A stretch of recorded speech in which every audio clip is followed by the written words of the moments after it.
ابوي يركب العراق ما عنده واحد.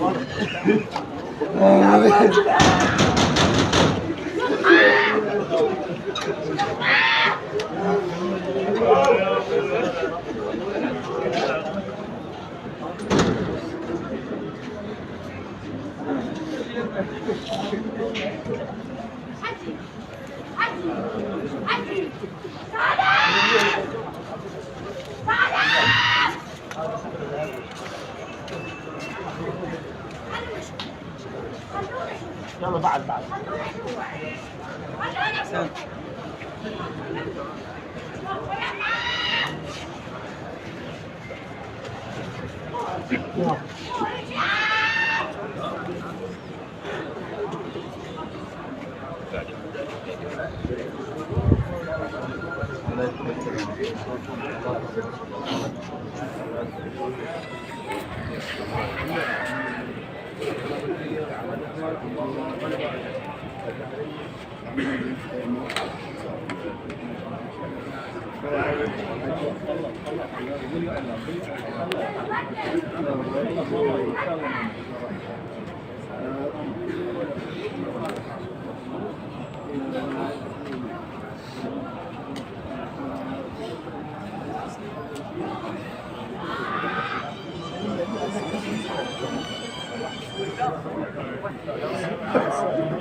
يا ابويا يا ابويا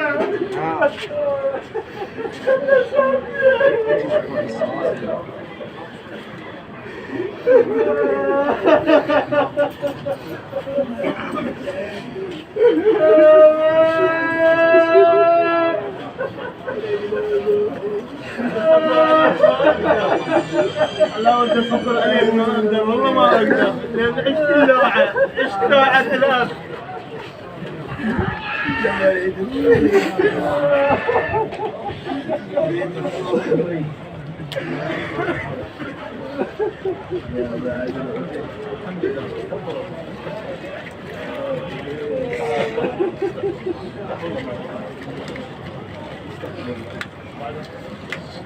اشرب خشوني اشرب مي.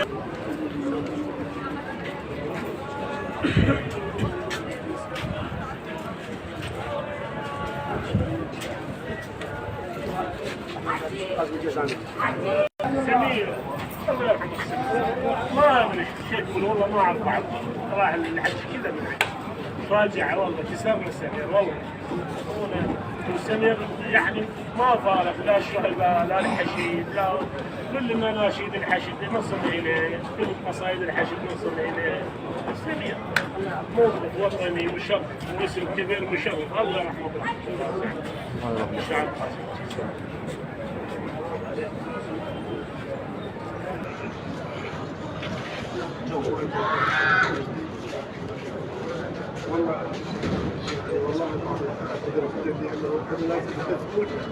الصدمة كبيرة والكسرة كبيرة. سمير مو اسم عادي، سمير صحيح من يوم اللي طلع هو شاعر كبير، اسم كبير. سمير شاعر مهم في كل المجالات، شاعر وطني، شاعر متفاهم، احنا كشعراء متفاهمين الطريق. سمير قدم للشعر الكثير، اقدم للاعلام الكثير، ربى اجيال. سمير يعني كشاعر لا يمكن ان نناقش والله العظيم احكي لك اياها من ضمن خبره ومن ضمن اسبق من تجربه، بس شاعر كبير سمير يعني. لا يعني احنا خير دليل هو اللي امام الناس، مو مخفي هذا الموضوع. سمير كبرنامج حقق شهره واسعه، كاعلان حقق شهره واسعه، وما اكتفى بالاستوديو. سمير طلع للناس برا، سمير قام يسوي حلقات جماعيه لكل شعراء العراق، لان شعراء العراق هوايه ويحتاجون اكثر من برنامج، لذلك طلع قام يزور محافظات وكل حلقه بها 20 او 30 شاعر، كلهم وصلهم للواجهه، وصلهم للسطح، وصلهم للاضواء. سمير له فضل كبير على الشعر، وله فضل كبير على الشعراء. الارث اللي تركه سمير كبير ومؤثر، والناس انا اقول لك الناس فعلا راح تكتب في وفاه سمير صبيح، لانه جماهيريه سمير صبيح جماهيريه طازجه يعني كان عز. ولكن نقول انا لله وانا اليه راجعون، العمر يعني ما راجع الشاعر علي سلمان.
واجب بطل.